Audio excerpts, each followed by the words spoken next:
Exercise गर्ने राजा नै चाहिन्छ त्यसमा, अरू कुनै विकल्पै छैन। चाहे त्यो 5 वर्ष लाओस्, चाहे 15 वर्ष लाओस्, चाहे 25 वर्ष लाओस्, नेपालमा पावर एक्सरसाइज गर्ने राजा आउनुपर्छ। जनताहरू बेरोजगारी छन्। राजाले कार्यक्रम गराएको थियो नि भैरवमा, त्यो काङ्ग्रेसले गर्यो, एमाले गर्यो, माओवादीले गर्यो भने पनि त्यत्तिकै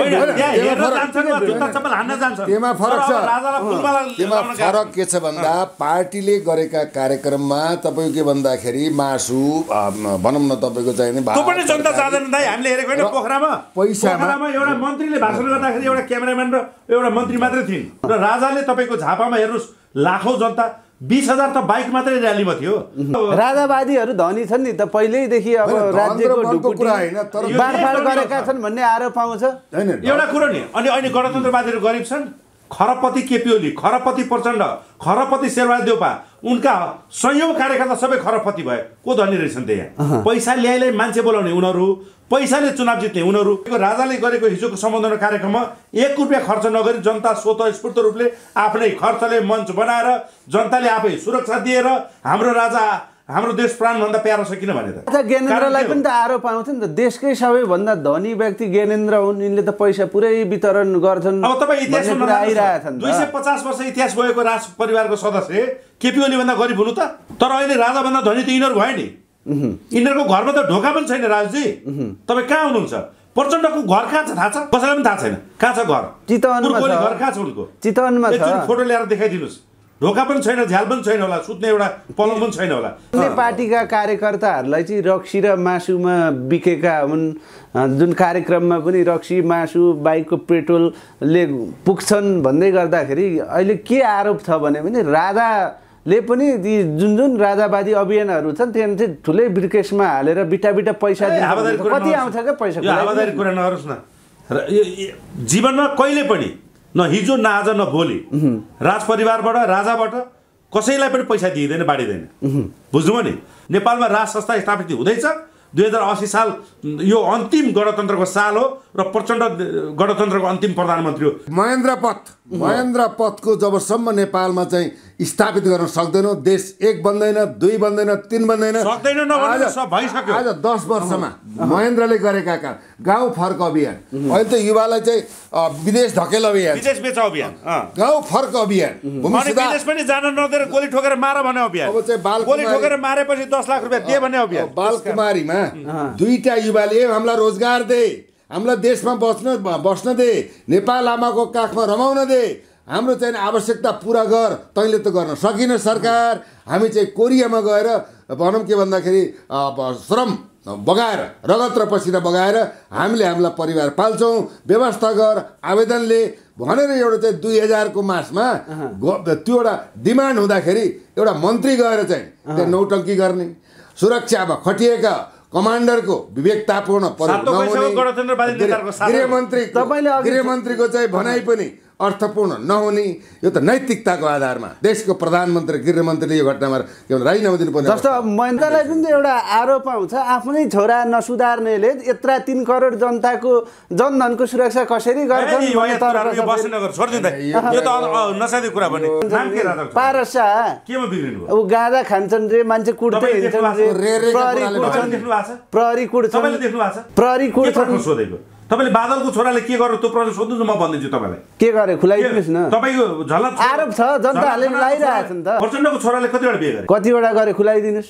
तपाई आफै भन्नुस् न। 2टा म त सोध्ने ठाउँमा छु। तपाई 2टा स्वास्नीतिरको त म सोध्ने ठाउँमा छु। मेरो क्वेशनमा जानुस् न तपाई। किन कार्यकर्ताको मेरो क्वेशन ढाल्नु गर्यो?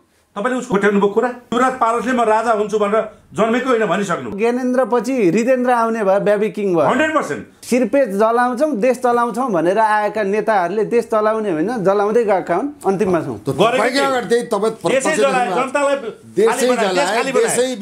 नमस्ते दर्शकबिन अनि हार्दिक स्वागत छ। जसरी राजनीतिक दलदेखि जनताहरूमा फ्रस्ट्रेसन आइसकेपछि राजा ज्ञानेन्द्र तराई झरेर तराईको चिसो मौसमलाई तातो माहौल बनाइरहेका छन्। हिजो भैरवमा नागरिक अभिनन्दन पश्चात राजा ज्ञानेन्द्रले जनताको नाममा सम्बोधन गर्नुभएको छ। आज हामी यही विषयमा केन्द्रित रहेर कुराकानी गर्छौँ। आज हामीसँग दुईजना कट्टर राजावादी योद्धाहरू कुराकानीमा जोडिनु भएको छ। पूर्व डिएसपी केपी शर्मा पन्थी र राष्ट्रवादी युवा नेता मनोज सापकोटा हुनुहुन्छ। यहाँहरू दुवैजनालाई स्वागत छ। धन्यवाद। के छ, आराम हुनुहुन्छ? आरामै छौँ, एकदम आराम छ, हामी उत्साहित छौँ। राजा ज्ञानेन्द्रले तराईको चिसो मौसममा झरेर माहौल तताए नि त, हिजो कसरी निहाल्नु भएको छ? महल भन्दा पनि अहिले देशको माटोले मागेको अवस्था हो। राजाको चाहिँ के भन्दा अवतार हो, मान्छेको रूपमा। हामीले के भन्छ नीति विधि विधान र चाहिँ धार्मिक ग्रन्थहरूमा के भनिन्छ भन्दाखेरि यो चाहिँ राजाको चाहिँ विष्णुको अवतारको रूपमा चाहिँ एङ्गीकृत भएको अवस्था पनि हो। देशको राजकुललाई चाहिँ अपमान गरेको अवस्था हो। यत्र राज्यसु पूज्यन्ते तत्र रमन्ते भन्ने खालको कुरा। जब चाहिँ राजाको सम्मान हुन्छ त प्रजाहरू चाहिँ हाँस्न थाल्छन्, खुसी हुन थाल्छन्। देशको चाहिँ अपमान भयो, देशको मान मर्यादा विहीन भएर गयो, विलीन भएर गयो, देशको अस्तित्व नै समाप्त हुने अवस्था आयो भनेपछि भैरवामा जुन कार्यक्रम भइरहेको छ, जनताहरू चाहिँ उत्साहित छन्। यो उत्साहित के हो भन्दा कसले बनायो? गणतन्त्रले के दियो? नयाँ नेपालमा के बन्यो? देश नै विलीन हुने अवस्था भयो। यिनीहरूले चाहिँ के भयो, आफ्नो अनुहार फेरे, आफ्नो चेहरा फेरे, आफ्नो सन्ततिको वृत्ति विकास फेरे, आफू बने, देशलाई हरिकङ्गाल बनाए, जनतालाई के भन्दा सदैव एउटा दासत्व स्वीकार गर्न बाध्य बनाए। त्यसले गर्दा राजकुलको सम्मान भएन, राजकुलको अपमान भयो। देशको धर्म संस्कृति परम्परालाई ललकारे, आयाती धर्म, आयाती संस्कार, आयाती चाहिँ राजनीतिलाई अङ्गीकार गरे। त्यसैले चाहिँ के भन्दाखेरि राजाले जनताको नासो जनतालाई नै फिर्ता गरेर चाहिँ ससम्मान पत्रकार सम्मेलन गरेर हैन शेरपाँच महाराज धिराज ज्ञानेन्द्र विक्रम शाहदेव सरकार अब नागार्जुनमा चाहिँ गएर चाहिँ बसेको अवस्था पनि विद्यमान थियो। तथापि आज चाहिँ के भन्दा गणतन्त्रको आएकै त 17 वर्ष भइसक्यो। प्रजातन्त्रको नाममा लुटतन्त्र भयो कि आज तपाईँ 34 वर्ष भइसक्यो। देशले के पायो, मुलुकले के पायो, तपाईँ हामीले के पायौँ, किसानले के पायो, विद्यार्थीले के पायो, बिमारीले के पायो? यिनले आफै चाहिँ यो व्यवस्थालाई गणतन्त्रको नाममा लुटतन्त्रको चाहिँ के भन्दा धन्दा मच्चाए। राजनीतिलाई यिनले के गरे, व्यापार बनाए, फसल बनाए। त्यही फसललाई के भन्दाखेरि भजाएर अहिले राजनीति गरिरहेको अवस्था पनि छ। आज आएर चाहिँ के भन्दा राजा चाहिँ जुन ठाउँमा गएर बोल्दाखेरि, उपस्थिति हुँदाखेरि नेपाली भन, नेपाली मन, बचाऊ नेपाल, ऐतिहासिक चाहिँ कुरो गरेर राजाबाट के भएको छ, देशप्रति प्रेम, सम्मान, इज्जत, प्रतिष्ठा र अहिलेको आवश्यकता भनेको यो संवैधानिक राजतन्त्र होइन, यो रबर स्ट्याम्पको राजतन्त्र होइन। के हो त भन्दाखेरि प्रत्यक्ष राजतन्त्रको व्यवस्था जबसम्म हुँदैन, देशमा विकास, समृद्धि, समुन्नति, रोजगार, कृषि यावत कुरामा परिवर्तन हुँदैन। त्यसैले जनताको आवाज हो, जनता नै जनार्दन हुन्। राजाको चाहिँ ठाउँ ठाउँमा अभिनन्दन भएको अवस्था पनि छ। त्यसले गर्दाखेरि चाहिँ के भन्दाखेरि अब यो कुरालाई अतिरिक्त रहेको, रिक्त रहेको अभिभावकत्वलाई जनताले स्वीकार गर्ने र चाहिँ स्थापित गर्ने समय र यो मुलुक र माटोको आवाज पनि हो, जनताको चाहिँ सन्देश पनि हो। जस्तो नि मनोज सर, जताततै भनेको सुनिन्छ, मलाई आऊ देश बचाऊ भन्नुहुन्छ जनताहरूले, तर म कहीँ गएको छैन भन्दै हुनुहुन्थ्यो नि ज्ञानेन्द्रले। यहाँले कसरी लिनुभएको छ? होइन, देश बाहिर जानु भएन, म नेपालमै छु, त्यसैले देश बाँचेको छ भन्ने राजाको सन्देश हो। र हिजोको दिनमा जनताले, नेताहरूले यो गल्ती गरे भनेर जनताले आवाज उठाइरहेथे। अब राजाले चाहिँ निर्देशित गर्नुभयो यसपालिको सम्बोधनले।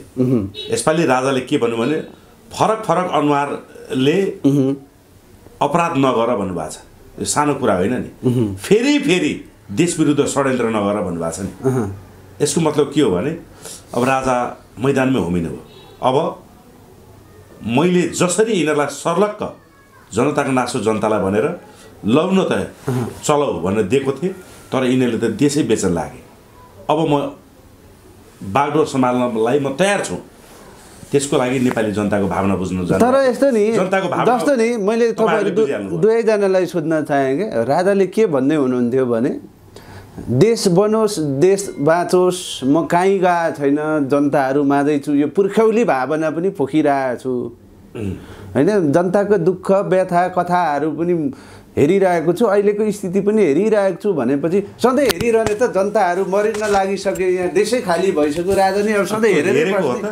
हो डिएसपी साहब सधैँ हेरेर एउटा कुरा राजाले कम्तीमा पनि पोहोर साल फागुन 1 गतेदेखि 2079 साल फागुन 1 गतेदेखि जनताको नाममा नेपालका विभिन्न सहरहरूमा गाउँहरूमा गएर जनतालाई सम्बोधन गर्न त थाल्नुभयो नि। राजाकालीन इतिहासमा यो त कहिले पनि भएको थिएन नि। यो त राजाले तरबार बोकेर युद्ध लडे भन्दा बढी ठुलो तीव्र गतिमा लडाइँ लडिरहनु भएको छ। यसलाई तपाईँले सामान्य रूपमा लिएको होइन डिएसपी साहब मिठो बोल्दैमा जनताको खाली पेट भरिन्छ र भने तपाईँ सुन्नु, तपाईँहरूले मसला खोज्नु भएको छैन थाहा छैन। यो सानो कुरा होइन नि। नेताहरू जस्तो तुच्छ बोलेर देशका जनता हुने त्यो प्रचण्ड पनि, राजाको अगाडि त प्रचण्ड पनि बराबर, तपाईँ पनि बराबर, म पनि बराबर। त्यो प्रचण्डहरू वा कुकुरले टोक्यो अनि कुकुरलाई टोक्न जाने जस्तो केपी ओली जस्तो त होइन नि नेपालका राजा, बुझ्नु भएन? उनीहरूलाई पनि सम्बोधन हुने गरी ल है तिमीहरूको ज्यादती सक्यो, अब जनताको साथ लिएर म राजगद्दीमा बस्न तयार छु भनेर दिएको सन्देश हो नि त। तरबार बोकेर तपाईँका शिरपाजबाट महाराज धीराजले कीर्तिपुरको आन्दोलन गर्दाखेरि तरबार उठाएको भन्दा पनि धेरै ठुलो युद्ध लडेको हुन् राजा ज्ञानेन्द्रले। अहिले यो सानो लडाइँ होइन, उहाँको लडाइँ तपाईँको आँखाको अगाडि अहिले देख्दाखेरि प्रचण्ड, शेरबहादुर केपी ओली होला, यो होइन नि।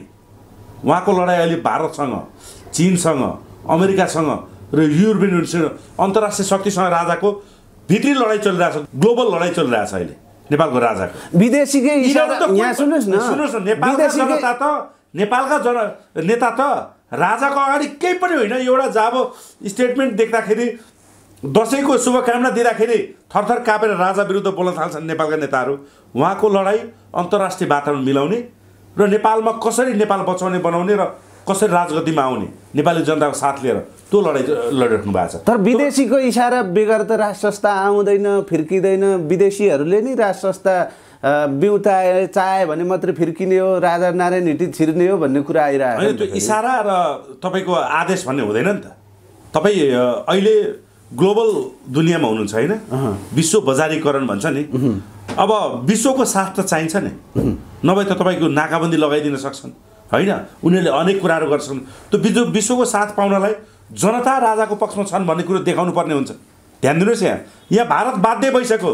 तपाईँलाई थाहा छ भारतीय विदेश मन्त्री नेपालमा आएर बसेका छन् अहिले, बुझ्नुभयो नि। र नेपाली जनताले के चाहेछन् भने यो बुझिरहेछन्। चाइनाको तपाईँको त्यतिकै ठुलो शक्ति आएर नेपालमा बसिरहेछ अहिले। अमेरिका त अब प्रत्यक्ष रूपले नेपालमै बसिरहेको छ, तपाईँलाई थाहा छ एमसिसी मार्फत। उनीहरूका हरेकै सूचना अमेरिकामा जान्छ, युरोपियन युनियन त्यही हालत छ। त नेपाली जनताले त 99% भन्दा 100% गणतन्त्र फालिसके। केही भिजिलान्ते, देशद्रोही, राष्ट्रघाती तपाईँका हत्यारा भ्रष्टाचारी नेताहरू बाहेक त सबै जनता अब राजावादी भए। अब राजा दाइले भर्खर कुरा उठाउनु भयो नि, अब यो संवैधानिक राष्ट्र संस्था यो गलत व्याख्या गरियो नेपालको राजालाई। संवैधानिक राष्ट्र संस्था मानिँदैन। संविधान राजा जहिले संविधानभित्रै रहेका हुन्छन्। संविधान बाहिर त अहिलेका हरामी, गद्दार, देशद्रोही, राष्ट्रघाती तपाईँको हत्यारा भ्रष्टाचारी नेताहरू संविधान बाहिर छन्। यिनीहरूलाई अप्ठ्यारो पऱ्यो भने सर्वोच्च अदालतलाई प्रभावमा पार्छन्, नेपाल प्रहरीलाई प्रभावमा पार्छन्, कानुनलाई प्रभावमा पार्छन्, आर्मीलाईसम्म प्रभावमा पारेर विदेशीको इसारामा आफ्नो अनुकूल कानुन बनाएर आफू बस्ने काम गर्छन्। त्यो भएर संविधानभन्दा माथि यिनीहरू छन्। राजा हिजो एकतन्त्री राणा कालमा पनि, राजा कालमा पनि राजा संविधानभित्रै थिए। सुन्नुहोस्, राजा स्वयं आफै संविधान थिए, कानुनको पालना गर्थे। हिजोको दिनमा यिनीहरूले त धजिया उडाए कानुनको, बुझ्नु भने देशको धजिया उडाए। त्यसकारण यिनीहरूको र राजासँग तुलना हुँदैन। अब नेपालमा राजा आन्दोलन मार्फत स्थापित भएको राजा, संवैधानिक राजा भनेर कसैले बोल्छ भने त्यो यो देश विरुद्धको अर्को षड्यन्त्र हो। अब म पनि अन्तिम निष्कर्ष पुगेँ, पावर एक्सर्साइज गर्ने राजा नै चाहिन्छ यो देशमा, अरू कुनै विकल्पै छैन। चाहे त्यो 5 वर्षलाई होस्, चाहे 15 वर्षलाई होस्, चाहे 25 वर्षलाई होस्, नेपालमा पावर एक्सर्साइज गर्ने राजा आउनुपर्छ। र राजाले हिजो पनि, राजा महेन्द्रले लोकतन्त्रलाई राजाले चाहिँ खुला गर्नुभएको थियो क्या। तपाईँको हिजो पनि चुनाव हुन्थ्यो, पञ्चायतको चुनाव भन्थ्यो नि, तपाईँको गाविस र पालिकाको चुनाव हिजो हुन्थ्यो। यसरी अहिलेको जस्तो तपाईँको पार्टीगत रूपले पैसा खर्च गरेर चुनाव हुन्थेन। त्यतिखेर तपाईँको दाइ इमान्दार स्वच्छ समाजसेवीहरूले मात्रै चुनाव जित्थ्यो, बुझ्नुभयो नि। हामी त्यस्ता हजारौँ उदाहरणहरू दिन सक्छौँ तपाईँलाई। तर अहिले त त्यो हुँदैन। जोसँग पैसा छ, बिचारा बालेन शाह, हर्क सामाङ र गोपी हाम्रा 2-4 जनाले स्वतन्त्र चुनाव जित्ने बित्तिकै हेर्नु त हङ्गामा, काम गर्न नदिन सारा पार्टी एक ठाउँमा आएको छन्। इभेन नयाँ खोलिएको पार्टी रवि लामिछानेसम्म बालेन शाहको विरुद्धमा हिँडिरहेछन्। मैले भन्न खोजेँ के भने पार्टीले त स्वतन्त्र रूपले काम गर्न नदिने रहेछ नि त बुझ्नुभयो नि त्यो लोकतन्त्र हिजोै थियो भने राजाले पावर एक्सर्साइज गर्ने राजा अब नेपालमा आएपछि त्यतिखेर झन् दह्रो बलियो लोकतन्त्र हुने रहेछ त्यसैले अब हामी त पूर्ण रूपले महेन्द्रकालीन राजा चाहिन्छ भनेर माग गर्न थाल्यौँ जस्तो अब डिएसपी साहब त्यो सुनिरहेको छु हेरिरहेको छु गरिरहेको छु भन्दा पनि गर्छु अहिले गर्छु भनेर उत्रिनु पर्ने राजा अब जनता मरिसकेपछि सिटामोल लिएर आएर के अर्थ भन्ने आउँछ नि त तर्क मूलतः के त भन्दाखेरि देशको बागडोरको जिम्मा राजाद्वारा हस्तान्तरण भएको अवस्था हो राजाले नै बिउताएको सदनबाट यिनीहरूलाई के भन्दा सदनमा गएर राजाले नै फालेको अवस्था विद्यमान छ राजालाई पनि अन्याय गरे देशलाई पनि अन्याय गरे राजाको के भन्दा विदेशीले दिएको राजा भएर म बस्दिनँ नेपाली जनताले जहिलेसम्म चाहिँ के भन्दाखेरि मलाई बोलाउँदैनन् तबसम्म म प्रतीक्षा गरेर बस्छु आज आएर नेपाली जनताले बोलाए आज आएर बोलाए मलाई चाहिँ के भन्दाखेरि जनताले बनाएको राजा चाहन्छु विदेशीले बनाएको राजा जनताले त के बोलाउनु जनता त जनताले बोलाएर बेरोजगारी छ जनताहरू यहाँ सुन्नुहोस् जनताहरू बेरोजगारी छन् गणतन्त्रको दाना खाएर प्रश्न फुर्सदिला छन् हेर्नुहोस् न भोलि काङ्ग्रेसले त्यही ठाउँ राजाले कार्यक्रम गराएको थियो नि भैरवमा त्यो काङ्ग्रेसले गर्यो एमाले गर्यो माओवादीले गर्यो भने पनि त्यत्तिकै त्यसमा फरक छ त्यसमा फरक के छ भन्दा पार्टीले गरेका कार्यक्रममा तपाईँको के भन्दाखेरि मासु भनौँ न तपाईँको चाहिने जनता चाहँदैन दाइ हामीले हेरेको होइन पोखरामा एउटा मन्त्रीले भाषण गर्दाखेरि एउटा क्यामेराम्यान र एउटा मन्त्री मात्रै थिइन् अब विगतमा देखियो अब पोखरामा चाहिँ भाइले भने जस्तै मञ्चमा मङ्सिर 7 गते हेर्नु न मञ्चमा चाहिँ मन्त्री चाहिँ उभिया छ दुईटा पत्रकारले फोटो खिच्नु भएको छ ग्राउन्ड खाली छ यसले के सङ्केत दियो भन्दा अब यो गणतन्त्र यो चाहिँ फलिफाप हुन सकेन व्यवस्था अवस्था पात्र पद्धति र प्रणाली अनिवार्य सबै फेल खायो र परिवर्तन यहाँ हामीले लोकतन्त्र बन्यौँ प्रजातन्त्र बन्यौँ जनतन्त्र बन्यौँ होइन अहिले आएर गणतन्त्रको दोसानमा आउँदै यसमा चाहिँ अहिले आएर राजा सहितको प्रजातन्त्र भनेर राष्ट्रपतिको ठाउँमा राजालाई स्ट्याम्प मात्रै रबर स्ट्याम्प जहाँनिर लाग्नुहुन्छ तपाईँको राजाको हातमा सत्ता जानुपर्छ र राइट म्यान राइट प्लेस बुझ्नुभयो नि जसले देशको विकास गर्न सकोस् योजना ल्याउन सकोस् देशको सुरक्षा गर्न सकोस् नेपालकै स्रोत साधनलाई सदुपयोग गरेर विश्व बजारीकरण गर्न सकोस् तपाईँले हेर्नुहोस् न राणा कालमा राणाले पनि अब 2007 सालमा राजा नै खोजेका थिए राणाले चाहिँ अहिले वर्तमान राजालाई पनि राजा बनाएकै थिए 2.5 वर्षको उमेरमा राजाको महत्त्व र यो भन्दा यहाँको माटो संस्कृति र धर्मसँग गाँसिएको छ जब अन्डर कमान्डमा के हो संविधान भन्दा माथि हुनु पर्यो तपाईँको राजा 7 सालमा नफिर्किनुहोस् न अहिले देश त लोकतान्त्रिक गणतन्त्रमा गइसक्यो लोकतान्त्रिक गणतन्त्र जहाँबाट देश ध्वस्त बनाउनु हो हामी ती फर्किनुपर्छ बुझ्नुभयो नि वा त्यही अवस्था भन्दा राम्रो ल्याउनलाई त्योभन्दा ठुलो सङ्घर्ष गर्नुपर्छ र हामीले गरेको प्रतिक्रान्ति हो त्यो प्रतिक्रान्तिमा राजा स्वयं मैदानमा उत्रिसक्नु भएको छ र राजाले तपाईँको झापामा हेर्नुहोस् लाखौँ जनता 20,000 त बाइक मात्रै र्यालीमा थियो राजावादीहरू धनी छन् नि त पहिल्यैदेखि अब राज्यको बाँडफाँड गरेका छन् भन्ने आरोप आउँछ एउटा कुरो नि अनि अहिले गणतन्त्रवादीहरू गरिब छन् खरपति केपी ओली खरपति प्रचण्ड खरपति शेरबहादुर देउपा उनका संयौं कार्यकर्ता सबै खरपति भए को धनी रहेछन् त्यहाँ पैसा ल्याइलाई मान्छे बोलाउने उनीहरू पैसाले चुनाव जित्ने उनीहरू अनि धनी को रहेछन् त राजाले गरेको आजको कार्यक्रममा तपाईँको राजाले गरेको हिजोको सम्बोधन कार्यक्रममा 1 रुपियाँ खर्च नगरी जनता स्वतस्फूर्त रूपले आफ्नै खर्चले मञ्च बनाएर जनताले आफै सुरक्षा दिएर हाम्रो राजा हाम्रो देश प्राणभन्दा प्यारो छ किन भने त किन चाहिँ प्रचण्डलाई यो कुरो भनिरहेको छैन जनताले किन चाहिँ शेरबहादुर देउपालाई भनिरहेको छैनन् किन चाहिँ केपी ओलीलाई भनिरहेको छैनन् किन यी नेताहरूलाई जुत्ता चप्पलको बर्सात भइरहेछ किन नेतालाई रातो कार्पेट र फुलको मालाको बर्सात भइरहेछ राजा ज्ञानेन्द्रलाई पनि त आरोप आउँछ नि त देशकै सबैभन्दा धनी व्यक्ति ज्ञानेन्द्र हुन् यिनले त पैसा पुरै वितरण गर्छन् अब तपाईँ इतिहासमा आइरहेछन् 250 वर्ष इतिहास भएको राज परिवारको सदस्य केपी ओली भन्दा गरिब हुनु त तर अहिले राजा भन्दा धनी त यिनीहरू भयो नि यिनीहरूको घरमा त ढोका पनि छैन राजजी तपाईँ कहाँ हुनुहुन्छ प्रचण्डको घर कहाँ छ थाहा छ कसैलाई पनि थाहा छैन कहाँ छ घर चितवनमा छ घर कहाँ छ उनको चितवनमा छ फोटो ल्याएर देखाइदिनुहोस् ढोका पनि छैन झ्याल पनि छैन होला सुत्ने एउटा पलङ पनि छैन होला ती मान्छे आज यसरी यो लग्जरियस लाइफ आफ्ना छोरीहरूलाई त्यो तपाईँको अरब रुपियाँ खर्च गरेर बिहे गराउन सक्ने कहाँबाट भए शेरबहादुर देउपाको के हो त पृष्ठभूमि यी सारा कुरा हेर्नुहोस् केपी ओलीको हेर्नुहोस् त यार तेह्रथुमको घर अस्ति भर्खर बसेका थिए सोफा अर्कै गाउँबाट लिएर आएर बसेर देखिदियो थियो घरमा ढोका पनि छैन यिनीहरू आज यो लेभलको अवस्थामा कसरी पुगे त भन्दा मूलत यो कुरो के छ भन्दाखेरि यिनीहरूले चाहिँ के भन्दा देशलाई लुटेर तपाईँ हाम्रो भाग्य र भविष्यमाथि खेलवाड गरेर राष्ट्रलाई चाहिँ गलत दिशामा चाहिँ भनौँ लगेर देशमा राष्ट्रघाती सम्झौता गरेर यिनले खरबौँ कमाए आज त्यही केपी शर्मा ओलीजीले भने होइन अब चाहिँ त्यो भन्दाखेरि महाकाली सन्धि भयो भने प्रत्येक वर्षमा 1 खरब 20 अरब पैसा चाहिँ हामीलाई आउँछ भने यसरी दुनियाँलाई चाहिँ झुटो प्रभाव 2053 सालमा गरेको सम्झौता केपी ओलीले वा अहिलेका शेरबहादुर देउवा प्रधानमन्त्री थिए केपी ओली त्यसको मेन प्रमुख डिजाइनकर्ता थिए अहिलेको सभामुख छ नि देवराज घिमिरे देवराज घिमिरे उनी अन्तिम सिग्नेचर कर्ता थिए उनले मात्रै साइन नगरेको भए महाकाली सन्धि हुन्थेन र अहिले सिङ्गो महाकाली लिम्पुवाधेर लिपुलेक नेपालको हुन्थ्यो सुन्नुहोस् त्यो बेला केपी ओलीले बकाइदा भाषण गरेको नेपाल अब सिधै धनी हुने हो पैसा मागेर आउने भयो वार्षिक 1 खरब 20 अरब रुपियाँ भारतले दिने भयो आज 27 वर्ष भएछ केपी ओली त भन्दैछन् त पैसा आयो सुन्नुहोस् 27 वर्षमा यो भ्रष्टाचार हो दाजु र यो पैसा सबै केपी ओलीलाई गर्छ केपी ओलीको 7 पुस्तेलाई तपाईँको अरेस्ट गरेर यो असुल सक्नुपर्छ नेपाल सरकारले हामी गर्छौँ त दम छ तपाईँहरुसँग दम छ तागत छ नेपाली जनतामा तागत त देखाइदिइसक्यो हामीले मङ्सिर 7 गते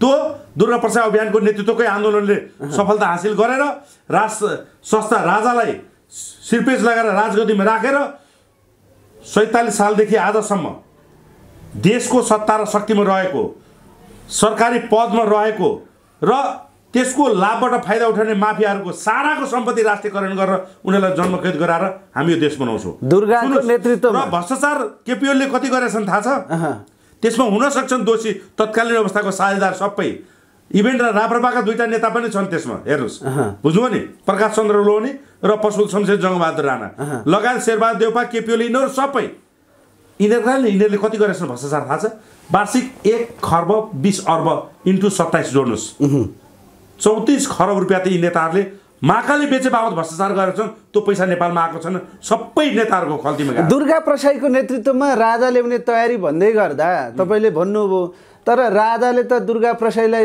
आउट गरिसके लन्च मिटिङमा त आफ्नै नजिकका मान्छेहरू बोलाइसके त राजेन्द्र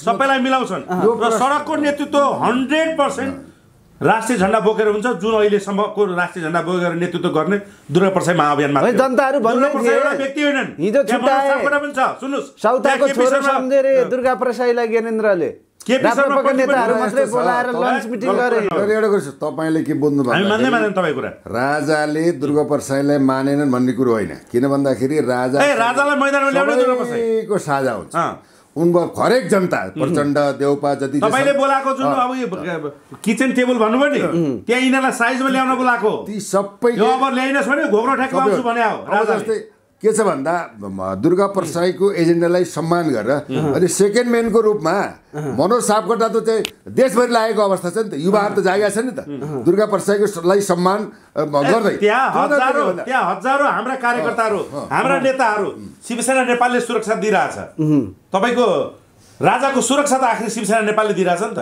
त्यसको त म जल्दो बल्दो नेता हो नि त अब शिवसेना नेपालको सदस्य हो नि त अनि यसको मतलब त हामी त सँगै छौँ नि अनि म नै यता दुर्गा प्रसाई अभियानको एउटा मेरुदण्डको रूपमा काम गरेको एउटा योद्धा हो नि त तर दाइ हो नि त योद्धा हो नि त अनि हाम्रो सहकार्य भएछ सँगै टेबलमा खानेलाई त हकार्न बोलाएको तिम्रो नफुट सडक आन्दोलनलाई प्राथमिकता लिङ्गदेनहरूलाई सुधार्न बोलाएको 100% सुधार्न बोलाएको अनावश्यक रूपमा मातिरहेको थिए यिनीहरू बुझ्नुभयो नि विवाद आइरहेको थियो अब केन्द्रीय कमिटीले तपाईँको धवल शमशेरलाई नेतृत्व दिइसकेपछि स्वीकार्नु पर्ने हो नि त त्यहाँ विवाद ल्याउन खोजे आफ्ना मान्छेहरू खटाएर लिङ्गदेनले यो कुरो मिलाउनलाई नै हो यो असली समाचार हो भित्रको समाचार तपाईँलाई भन्दैछु तर मिल्नुपर्छ रायन दाइले पार्टीको अध्यक्ष सम्हालिरहेछन् नि त उनले तपाईँको भोलि प्रधानमन्त्री हुनु पर्यो भने प्रधानमन्त्री खाउन् न सडकमा तपाईँको ज्ञानेन्द्र साईलाई खोज्यो नेपाली जनताले भने सडकको नेतृत्व ज्ञानेन्द्र साईलाई दिनु पर्यो नि देशको लागि राजनीति गरेको भने त्यो कुरो गर्नुपर्छ राजेन्द्र लिङ्गदेनले होइन भने भ्रष्टाचार गर्नु भनेको आमाको रगत खानु बराबर हो भनेर जनतालाई भुलभुलाइमा केपी ओली जस्तो भुलभुलाइमा पार्न पाइएन नि। जस्तो तपाईँहरू अन्य पार्टीका कार्यकर्ताहरूलाई चाहिँ रक्सी र मासुमा बिकेका हुन्, जुन कार्यक्रममा पनि रक्सी मासु बाइकको पेट्रोलले पुग्छन् भन्दै गर्दाखेरि अहिले के आरोप छ भने राजाले पनि जुन जुन राजावादी अभियानहरू छन् त्यहाँ चाहिँ ठुलै ब्रिकेसमा हालेर बिटा पैसा कति आउँछ क्या पैसा? हावादारी कुरा नगरोस् न। जीवनमा कहिले पनि न हिजो न आज न भोलि राज परिवारबाट राजाबाट कसैलाई पनि पैसा दिइँदैन बाँडिँदैन, बुझ्नुभयो नि। अहिले प्रचण्ड गएर खुट्टामा ढोग्ने बित्तिकै प्रचण्ड र हामी बराबर हो राजाको लागि। त्यसैले त राजा हो, कहाँ राजा भोज कहाँ गङ्गु तेलीहरूको यिनीहरूको अनावश्यक कुराहरू गरेर हामी समय खेर नपालौँ। सुखद घडीमा सुखद कुराहरूको संवाद गरौँ। यो सुखद कुरा के हो भने नि नेपालमा राज संस्था स्थापित हुँदैछ। 2080 साल यो अन्तिम गणतन्त्रको साल हो र प्रचण्ड गणतन्त्रको अन्तिम प्रधानमन्त्री हो। यो ठोकेर राख्नुहोस्, यो दावा हो, यो सपुत वीर सपुत नेपालका छोराहरूको दावा हो भन्दै र हामी अब पावर एक्सर्साइज गर्ने राजाको रूपमा अगाडि बढाउँछौँ। यो मुद्दा जबरजस्त उठ्छ। कार्यकारी प्रमुख राजा बनाउने अब होइन, राजा नै हो, सत्तामा शासनमा राजा हुन्छ। तर यहाँ अब दलहरूले त बरु रामचन्द्र पौडेल राष्ट्रपतिलाई नि राजा दलहरू हावा हो गए दलहरू केपी ओलीले भन्दै छन्। दलहरूलाई हामीले मङ्सिर 7 गते नै सकाइसक्यौँ। नेतृत्वको मानसिक विचलन भएको अवस्था, दारिद्रिक विचलन भएको अवस्था, सत्ता र शक्तिको दुरुपयोग गरेर बोलेका हुन् तिनीहरूले। सत्ता शक्ति पावर कुर्सीलाई यिनले के गरे भन्दाखेरि चरम चाहिँ दुरुपयोग गरे है। त्यो हुनाले अब के छ भन्दा राजाले संविधानको संरक्षण गरेर बस्नुपर्छ, राजा शक्तिशाली हुनुपर्छ, जनताको छोराले शासन चलाउनु पर्छ। त्यो भयो भने मात्र दाजु सुन्नुहोस् न, अब के भन्छ महेन्द्र पथको जबसम्म नेपालमा चाहिँ स्थापित गर्न सक्दैनौ, देश 1 बन्दैन, 2 बन्दैन, 3 बन्दैन, आज 10 वर्षमा महेन्द्रले गरेका काम, गाउँ फर्क अभियान, अहिले त युवालाई चाहिँ विदेश धकेल अभियान, विदेश बेच अभियान, गाउँ फर्क अभियान, विदेश पनि जान नदिएर गोली ठोकेर मार भन्ने अभियान, अब चाहिँ गोली ठोकेर मारेपछि 10 लाख रुपैयाँ दे भन्ने अभियान। बालकुमारीमा 2टा युवाले हामीलाई रोजगार दे, हामीलाई देशमा बस्न दे, नेपाल आमाको काखमा रमाउन दे, हाम्रो चाहिँ आवश्यकता पुरा गर, तैँले त गर्न सकिन सरकार। हामी चाहिँ कोरियामा गएर भनौँ के भन्दाखेरि श्रम बगाएर रगत र पसिना बगाएर हामीले हामीलाई परिवार पाल्छौँ, व्यवस्था गर आवेदनले भनेर एउटा चाहिँ 2000 को मासमा त्यो एउटा डिमान्ड हुँदाखेरि एउटा मन्त्री गएर चाहिँ त्यहाँ नौटङ्की गर्ने, सुरक्षामा खटिएका कमान्डरको विवेकतापूर्ण गृहमन्त्रीको चाहिँ भनाइ पनि अर्थपूर्ण नहुने, यो त नैतिकताको आधारमा देशको प्रधानमन्त्री गृहमन्त्रीले यो घटनामा के भन्छ राजीनामा दिनुपर्ने। जस्तो अब महेन्द्र पथको कुरा उठाउनु भयो होइन, महेन्द्रलाई चाहिँ जनताहरूले किन बुझ्न नसकेका? उनका काम चाहिँ सराहनीय नै छन् तपाईँले भन्नु न। जस्तो होइन, अरे जनताले बुझेका, नेपाली जनताहरू सोझा छन्। यिनीहरूले के गरे भने नि तपाईँको कालो खसीलाई सुँगुर भन्न लगाए, बुझ्नुभयो नि। कालो खसी बाहुनले बोकेको थियो अरे, त्यसलाई 10 जनाले सुँगुर भन्न लगाएर अनि त्यो जिम्दारले त्यसलाई बाजेले लास्टमा यो सुँगुरै हो भनेर फालेर अनि त्यो जिम्दारले खाएर क्या हो। नेपाली जनतालाई तपाईँको घोकाई राजा भनेको यस्तो सामन्ती हो, स्विजरल्यान्डमा यति पैसा छ, एकजनाको भागमा 5 लाख रुपियाँ पर्छ भने केपी ओलीहरूले यो देशभरि सङ्गठन गरेर राजा विरुद्ध षड्यन्त्र गरे। यो कुरो राजाहरूले तत्कालीन अवस्थामा थाहा पाएको थिए। त्यसैले तपाईँको राजाहरूले यिनीहरूलाई जेल हालेका र यिनीहरूलाई बोल्न नदिएका। त्यतिखेर वाक स्वतन्त्र थिएन भनेर भन्छ नि नेताहरूले। यो वाक स्वतन्त्र यो देशद्रोही दलाल राष्ट्रघाती नेताहरूको लागि मात्रै थिएन भनेर राजाहरूले हुइप जारी गरेका थिए। जनताको हकमा थिएन। जनताको हकमा त्यतिखेर पनि बिन्ती पत्र सुनिन्थ्यो र राजा आफैले त्यो बिन्ती पत्र हरेक दिन हेरेर जनतालाई न्याय दिलाउने काम गर्थ्यो। जस्तो अब राजा यो देशमा आयो भने, महेन्द्रकालीन शासन आयो भने अदालत जस्तो हुन्छ, पुलिस जस्तो हुन्छ, आर्मी जस्तो हुन्छ, किसानले सहुलियत पाउँछ, शिक्षा स्वास्थ्यहरूमा तपाईँको नियम कानुन लागू हुन्छ, युवाले रोजगार पाउँछ, सबै उद्योग कारखाना फेरि खोल्छौँ हामी र चलाउँछौँ, यो देशलाई स्वाभिमानी बनाउँछौँ। तपाईँको त्यसै गरी जसरी हिजोको पञ्चायत कालमा थियो। जस्तो अब नेपालमा हिन्दीमा पढाइ हुँदाखेरि महेन्द्र माला ल्याएर नेपालीमा पढाइ गराए हो। जनताहरूलाई इन्डियाबाट घुमेर हिँड्ने बाटो टाढा भयो भनेर पूर्व पश्चिम महेन्द्र राजमार्ग खोले। 21 सालमा भूमि आयोग खोले, 28 सालमा तपाईँको दलित आयोग खोले। मेलनजीको दलित आयोग पनि 2020 सालमै खोले जबकि छुवाछुत प्रथा नेपालको संसदमा भारतीय राजदूत बेगर चल्दैन थियो त्यो हटाए।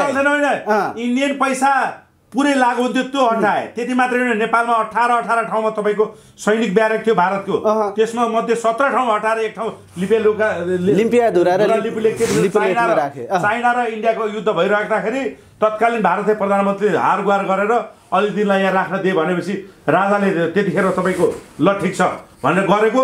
यो यिनीहरूलाई बहुदल दिएपछि यिनीहरूले हटाउनु पर्ने, त्यो पनि सकेनन्। हेर्नुहोस्, बुझ्नुभयो नि, आज लिम्पियाधुरा लिपुलेख महाकाली बेचेसहित हामीले गुमाउनु पर्यो। अनि कहाँ राजा भोज, कहाँ यी देशद्रोही गङ्गुतेलीहरूको देश किन जनताले चाहिँ राजाका कामहरू नबुझेको त? होइन, काम यसो जबसम्म बुझेका छन् यिनीहरूले गलत भरममा पारे जनतालाई। राजाको पक्षमा, दरबारको पक्षमा, इतिहासको पक्षमा चाहिँ पढाइएन। यहाँ त्यो गोपी कृष्ण कौ पट्टु रटान विद्या पढाएर संस्कृत विषय हटाए, नैतिक हटाए, सामाजिकलाई तपाईँको ओझेलमा पारे। नेपालको कुनै शिक्षा नै छैन। अहिले तपाईँले नेपाली टिचर खोज्नु पर्यो भने नि, तपाईँ कुनै विद्यालयमा नेपाली टिचर पढाउनु पर्यो भने इङ्ग्लिस टिचरभन्दा 10 गुणा बढी तलब दिएर ल्याउनुपर्छ। नेपाल भाषा नै यिनीहरूले कोल्याप्स पार्ने रणनीतिमा अगाडि गइसके। तर इतिहास दोहोरिन्छ, इतिहास दोहोरिन्छ, हामी दोहोऱ्याउँछौँ। 4 जात 36 वर्णको फुलबारीमा आफ्नो पहिचान छ, आफ्नो संस्कृति छ।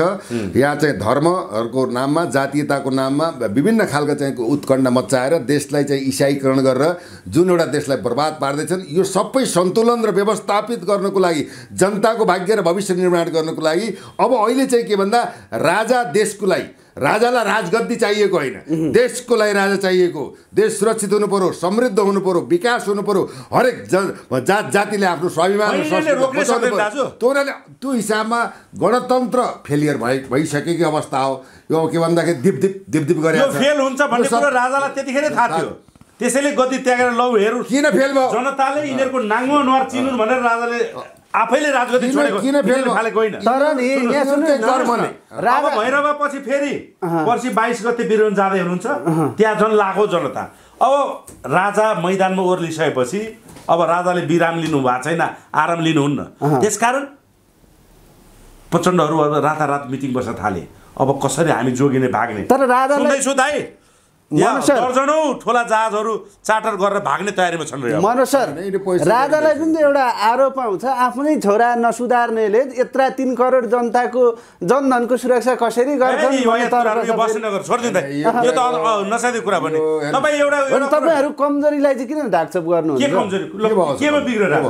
यसमा उठान गर्नुहोस् न। बिग्रिए सप्रिएनन् भन्छन्, पारसा अब गाँजा खान्छन् रे, मान्छे कुट्दै हिँड्छन् रे, प्रहरी कुट्छन्। सोधेको तपाईँले बादलको छोराले के गर्यो त्यो प्रश्न सोध्नु, म भन्दिन्छु तपाईँलाई के गरे खुलाइदिनुहोस् न। तपाईँको झलक आरोप छ, जनताले लगाइरहेको छ नि त। प्रचण्डको छोराले कतिवटा बिहे गरे, कतिवटा गरे खुलाइदिनुहोस्। तपाईँ आफै भन्नुहोस् न। म त सोध्ने ठाउँमा छु, दुईटा स्वास्नीतिरको त म सोध्ने ठाउँमा छु। मेरो क्वेसनमा जानुहोस् न तपाईँ। किन कार्यकर्ताको मेरो क्वेसन ढाल्नु बिहे गर्यो तपाईँले उसको कहिले कोट्याउनु भएको कुरा भन्छ छुट्टै व्यवस्था। अहिले प्रधानमन्त्री को देशमा, तपाईँ राजाको छोरातिर अहिले प्रधानमन्त्री को देशमा? हामी अहिले मेन राजाको बसमा छौँ के। तपाईँ उता नलानुहोस् न। छोराको काला कर्तुतलाई हेर्नुहोस् न तपाईँ। अहिले प्रधानमन्त्री को देशमा? झलक खनालको छोराले तपाईँको त्यो भैरवा विमानस्थल बनाउँदा कति घोटाला गरे तपाईँले खोज्नु भएको छ? भनेपछि अरू नेताका छोरा पनि बिग्रेका छन्, पारसा पनि बिग्रिन पाउँछ भन्ने तर्क हो तपाईँको कि सुध्रिनु पर्छ? शक्तिमा को छ अहिले? को छ? राजा हुनुहुन्छ। तपाईँ सत्ता र शक्तिमा रहेका मान्छेहरूको आलोचना गर्नुहोस् न सर। राजाको त नभए युवराजलाई लिएर गइसक्नुभयो। युवराज पारसले म राजा हुन्छु भनेर जन्मेकै होइन भनिसक्नुभयो। कति स्पष्टीकरण दिनुपर्ने? भनेपछि अब ज्ञानेन्द्र पछि हृदेन्द्र आउने भयो, ब्याबी किङ भयो। 100%। युवराज पारसले म राजा हुन जन्मेको होइन भनिसक्नुभयो त। योभन्दा उदारता देख्नु भएको छ? देश विरुद्ध बोल्दाखेरि रुबेल चौधरीको सिधै निधारमा गोली हानेर झन्डै मार्दै राजाले। राष्ट्रवादी योद्धा हो पारसा। हाम्रो बसमा हो नि त नि, युवराज पारसलाई राजा बनाएर नेताहरूलाई कराप्चा पारेर लाउँथ्यो हामी।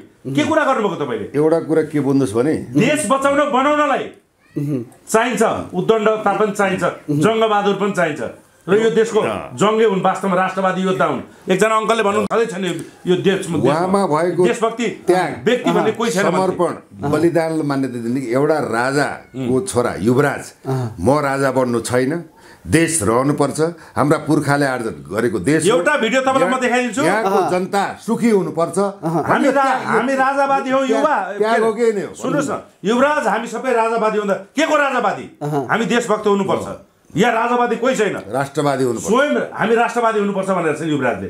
त्यस्ता युवराजलाई नेताहरूको छोराहरूले यो भनेको देख्नु भएको छ? अस्ति कान्तिपुरको पत्रकारलाई यो यो यो टोपबहादुर रायमाझीको छोराले हानेको देख्नु भएको छैन? तपाईँ त्यस्ताहरूको उद्दण्डहरूको यी हिजो खान नपाउने 2 कौडीकाहरूको उद्दण्डता चाहिँ तपाईँ नदेख्ने होइन। राज परिवारको बेलामा सुन्नुहोस् न, युवराज थिएनन् तत्कालीन अवस्थामा राजा, के अरे अहिलेका युवराज पारस शाह, बुझ्नु नि, शहजादा थिए। शहजादा भनेको सैन्य प्रवृत्ति भयो, उनीहरूलाई त्यो खालको तालिम दिइन्छ। शाहजादा मोनार्की, विश्व मोनार्की हिस्ट्री पनि हेर्नुहोस्, उनीहरूलाई सैनिक युद्ध कलाहरूतिर बढी पारङ्गत गराइन्छ। राज परिवार जस्तै युवराज दिपेन्द्रहरू जस्तै अब त मानौँ न, अब जस्तै अहिले नवयुवराज हृदयलाई तपाईँ राजकाजको कुरा सिकाइदिएछ, त्यतिखेर युवराज पारसलाई त्यो सिकाइएको थिएन, त्यो स्कुलै नै थिएन। भनेपछि सेनामा चाहिँ डिसिप्लिन हुन्न भन्न खोज्नु भयो तपाईँले? फेरि तपाईँ त्यतै नजानुहोस्, तपाईँलाई मैले प्रचण्ड छोरा कुरा कोठाएँ, त्यसको बारेमा डिस्कस गरौँ न। युवराज पारसलाई कति बदनाम गराउनु खोज्नुहुन्छ यार? सक्नुहुन्न, अब तपाईँहरू सक्नुहुन्न। होइन, अरू नेताका छोराछोरी बिग्रिए भन्नेमा उहाँ पनि त बिग्रिनु पर्छ भन्ने छैन नि त। कसले बिग्रियो भने त तपाईँले बिग्रेको के उदाहरण देखाइदिनुहोस्? अरू जस्तो 5वटा स्वास्थ्य मेन त्यही क्वेसन आउँछ नि त ज्ञानेन्द्रलाई। सधैँ नजानुहोस् न यार सर। एउटा कुरा के बुझ्नु एउटै कुरामा कतिचोटिसम्म क्लियर फिक्सन दिने यो राष्ट्रिय बहस हो, व्यक्तिगत पारिवारिक बहस होइन। एउटा कुरा बुझ्नुहोस्, दोस्रो कुरो देशको राजालाई, राज संस्थालाई, राष्ट्रप्रति, मुलुकप्रति मायाप्रति, यो धरतीप्रति जति राष्ट्रियता छ, प्रेम छ, सद्भाव छ, यी नेताहरूलाई छैन। र यो अवस्था कसले बनायो त्यहाँ त जानुहोस् तपाईँ। आज राजा नै चाहिनुपर्छ, राजा बिना देश नरहने भयो, देश विलीन अवस्थामा पुग्ने भयो भनेर जनताको जुन जनलहर भन्नुबाट समर्थन, राजाको समर्थनमा जनलहर आएको छ भने यो निम्ताउने कसले? गणतन्त्र व्यवस्था तपाईँले पनि माने, हामीले पनि माने। परिवारको सदस्यलाई बदनाम गराएर दाजु त्यता हटाइदिनु, यो पुरानो हिस्ट्री हो। अब राज परिवारको सदस्यलाई जस्तै गगनजीले मूर्ति चोरको कुरा कोट्याउनु भयो, तपाईँले अहिले युवराज पारसको मैले कोट्याएको होइन, जनताहरूले कोही जनताले भनेको छैनन्। अब राज परिवारको सदस्यलाई बदनाम गराएर फेरि पनि राजकाज गर्छु भन्नेहरूलाई चाहिँ नि ठाउँको ठाउँ ठोकिन्छ, त लगाइन्छ। देश बचाएका बनाएका सपुतहरू हुन् उनीहरू, उनीहरूले आफ्ना पुस्ताको बलिदान दिएको छन्, रगत दिएको छन् यो देशको लागि। केपीओलीले के दिए? अर्काको हत्या गरेर आए। प्रचण्डले के दिए? 17,000 हत्या गरेर आए। शेरबहादुरले के? देश बेचे, महाकाली सन्धि गराए। यस्ताहरूको वकालत गरेर ती वीर पुर्खाहरूलाई बोकेर 1200 घरधुरीबाट यो देश एकीकरण गराउनेका सन्तानहरूलाई अब बदनाम गराउने कसैलाई पनि बाँकी राखिदिनु। जस्तो नि हामी जस्तो नि सिरपेज जलाउँछौँ, देश चलाउँछौँ भनेर आएका नेताहरूले देश चलाउने होइन, जलाउँदै गएका हुन्, अन्तिममा छौँ। देशै बेचे, नेपाल आमाको अस्पताल लुट्दा पनि देश खाली बनाए, युवालाई दिनानुदिन पठाए, विदेशमा गएर रोजगार गर्छु भन्दा गोली ठोकेर हत्या गरे। यो त प्रष्ट कुराहरू छ। विभिन्न चाहिँ दर्जनौँ काण्डबाट ताण्डव मचाएर खरबको चाहिँ भ्रष्टाचार गरे।